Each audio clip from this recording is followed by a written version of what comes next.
Hello there friends, welcome back to another episode of Generation Films. My name is Alan. Now if you're a huge fan of Mandalorians, then Star Wars and Disney has been pretty kind to you in the last few years.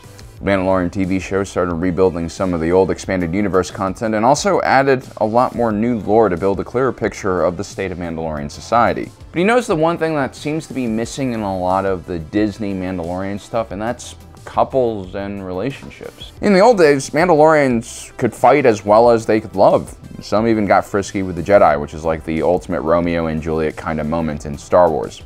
Now I understand that the Mandalorian society in the new Disney canon has just experienced a massive genocide when the Empire essentially carpet bombed their entire planet. So there are more important things to focus on, like reestablishing who the Mandalore is. But if you're not focused on making your future generation, what's the point of fighting for your future? Also, did anyone else get Terminator Future War vibes from the Night of a Thousand Tears? Like, why are they only using droids? What happened to the Stormtroopers? Or did Sabine Wren's repurposed superweapon make all Duraplast Stormtrooper armor obsolete? Very interesting, but that's not what we're going to be talking about. Since Valentine's Day is just right around the corner, I thought it'd be cool to take a look at whether dating a Mandalorian is actually a good idea and something you'd want to do.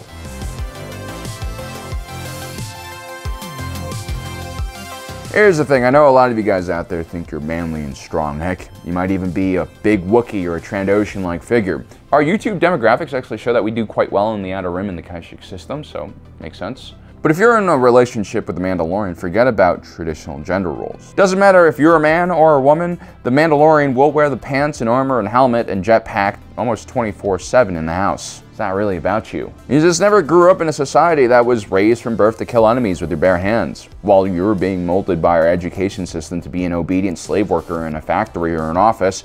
Mandalorian children are learning asymmetrical guerrilla warfare tactics like how to use your innocence to get close to a tank with a limpet mine.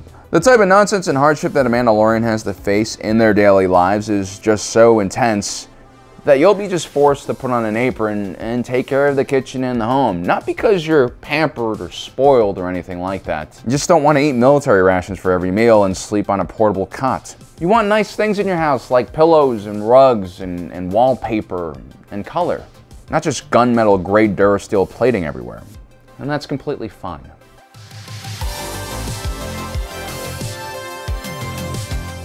Dating a Mandalorian is a lot of work if you're not a Mandalorian, and we're not talking about the new Mandalorians, by the way.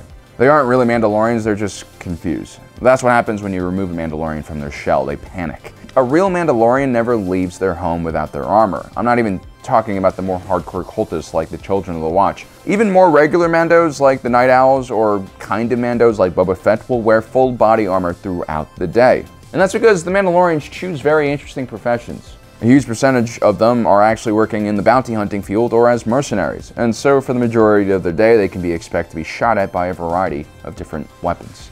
The problem is when they're hanging out with you after work, they're also going to be in full body armor, and that can create some unnecessary tension in social situations.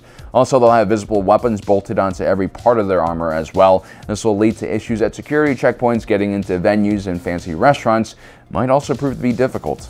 Also, Mandalorians are so caught up in the daily grind of death and struggle and fragmentation grenades that they'll never really have time to look into things like pop culture or have hobbies that they can share with you. They're going to be kind of one-dimensional and focused on warfare. When Mandalorians have time, they usually just spend it maintaining and cleaning their weapons. Especially socially stunted individuals like Din Djarin, who clearly has never even removed his helmet in front of a girl, let alone kiss one. I mean, Gina Carano did kiss Din Djarin's face with her fist, and I'm pretty sure that impact went through the helmet. And now that I think about it, Din Djarin's entire set can't really move their helmets, so how do they procreate? Either they get it on with their helmets on, which I find hilarious, I hope there's like a special HUD mode for that, or their group's ability to replenish their numbers is solely reliant on saving orphans from the battlefield. Battlefields that, I remind you, might never have emerged had the Mandalorians never been there in the first place. It's definitely a very strange and costly way of growing your community.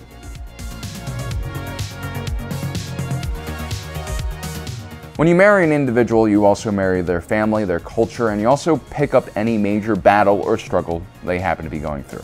I don't like sand. That's normally not a big deal when you're dealing with a very average person with a mundane life. But when you date a Mandalorian, you might have to pick up the burden of their entire diaspora and their struggle to reclaim their homeland. Whether you're dating someone like Bo-Katan or Paz Vizsla or that terrifying hammer-wielding domestic abuse machine, the Armor Smith, you're going to have to show that you care about the plight of their people. You're going to have to pretend to listen intently to their stories about the Night of 1,000 Tears 1,000 times. You're going to have to probably learn how to fight as well and perhaps even wear some Mandalorian armor. Because in Mandalorian society, the smallest family unit is the Rifle Squad. Another reason why Mandalorians wear armor at all times is because people who kill other people for a living will have tons of enemies gunning after them. And now their enemies are also your enemies.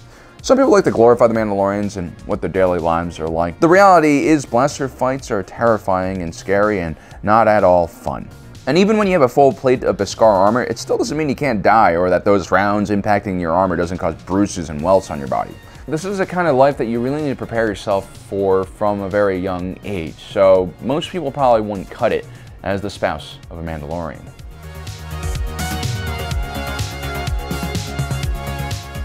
Now ultimately, you might decide to have kids with your significant other. With a Mandalorian, you could either do it naturally and figure out how to get them out of their armor, or kick off a massive war on a low-tech planet and find yourself some orphans to scoop up. But you'll eventually have to decide how you want to raise that kid. And I think for a lot of us out there, we generally like to keep things like vibro blades and detonators away from children. But for Mandalorian, that is the best time to teach children a lot of information because their brains are still growing and able to soak up everything, including traumatic brain injuries. Ultimately, Mandalorians wield weapons not just because they like to or because they're necessary for their jobs, as Din Djarin explains it. I'm a Mandalorian. Weapons are part of my religion. As is jetpack flying, which apparently is the leading cause of accidental deaths for all Mandalorians. I mean, don't get me wrong, exposing your children to danger in a controlled, safe setting is the only way they'll not grow up to be completely useless. But how much the Mandalorians expose their children is probably a bit too much. Ultimately, the Mandalorians are an extreme society. They were originally a refugee culture, which then changed out of necessity into a warrior society. And there's a reason why most people don't live in warrior societies, and that's because they tend to die out from conflict. No matter how badass you are, eventually you will lose if you keep on trying to fight everyone. Well guys, I hope you enjoyed today's episode. Don't forget to subscribe and hit that notification button down below so you don't miss out on the rest of our awesome content.